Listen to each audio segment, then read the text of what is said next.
My homeboy hit me up like, yo man, you know they're sampling your drums right off your Instagram, right? I was like, get out of here, man. They don't sample drums off Instagram. He's like, yo, check the bookmarks on the clips where you're playing by yourself. I was like, oh, guess it's time to make another break record.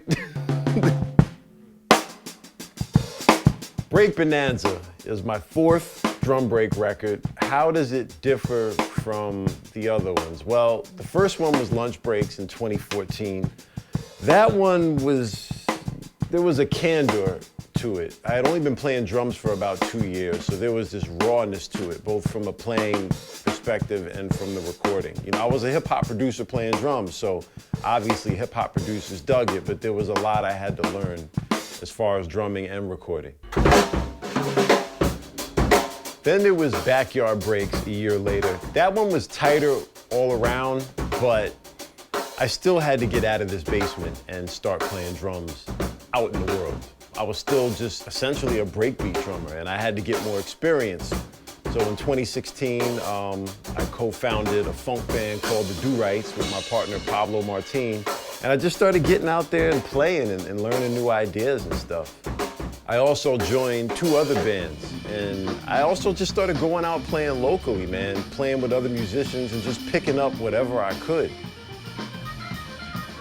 I really knew that I had to get on that stage and start learning how to play with other people. And once I started playing live, that really opened things up for me.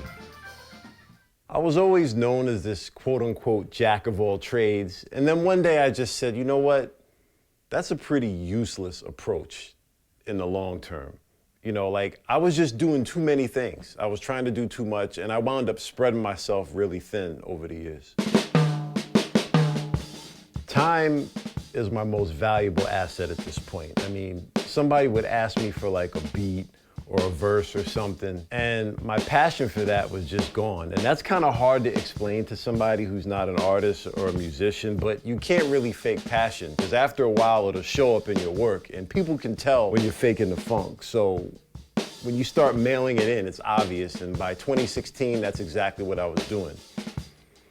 Eventually got fired on my day off from my DJ residency, and instead of trying to find a new DJ residency, I actually said, you know what? No, that's exactly what needed to happen to you, because you're trying to do too much. So whatever I wasn't doing at 110% on a daily basis, I cut it loose. Time, man, time is everything. There's only so many hours in a day. So I zeroed in hard on drumming and composing, and the next time I made a break record, the improvement was like tenfold. Touring and rehearsing regularly with Pirani really helped me figure out what I needed to work on. When you're on stage like that every night, you have no choice. You gotta tighten up out there. I lost a ton of money at first, and I also lost a lot of fans. I used to get DMs like, yo, Zone, what the hell are you doing? It bugged a lot of people out because I was in my early 40s, paying dues like someone in their early 20s, but there's really no shortcuts, man. You gotta get out there and do it. I needed to put that time in, and by the time I cut my next break record, which was Guerrilla Drums, you could hear the work starting to pay off.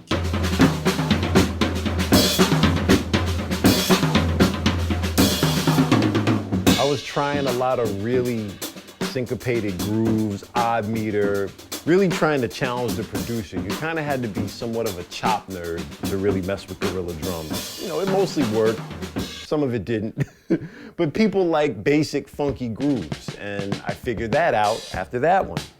But I think what really helped me get the proper balance for Break Bonanza was all the work for hire I've been doing in studio drumming over the last 2 or 3 years. I played on a handful of Danger Mouse productions, you know, Broken Bells, Karen O, Michael Kiwanuka. My drums ended up on some Marco Polo stuff, some Alchemist stuff. I did some stuff for DJ Newmark, Pharoahe Monch. I actually ended up playing on 2 new songs from Manzel.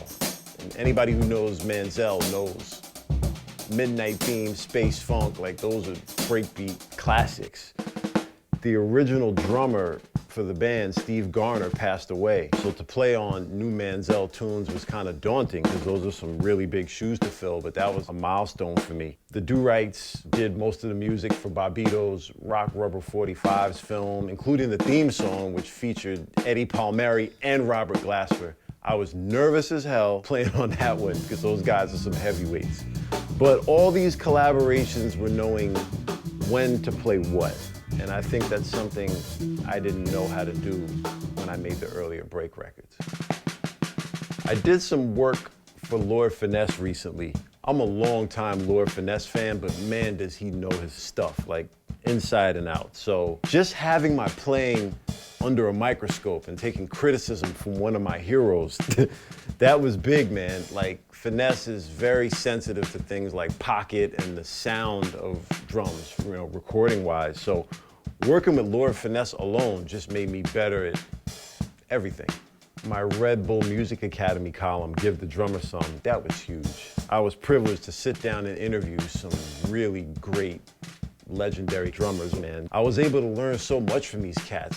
These are the guys who've been sampled all these years. These are the guys who played on all these hit records, and to be able to get that information directly from them, I was able to put a lot of that to use on Break Bonanza.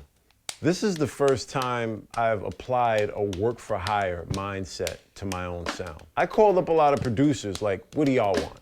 A lot of grooves that are really good for chopping, a wide variation of tunings and micings, one-shots. I finally realized I'm not making these break records for myself. There's a whole generation of new producers out there. And I kind of like the challenge of taking my own personal taste out of it and playing to their demands. I love that challenge.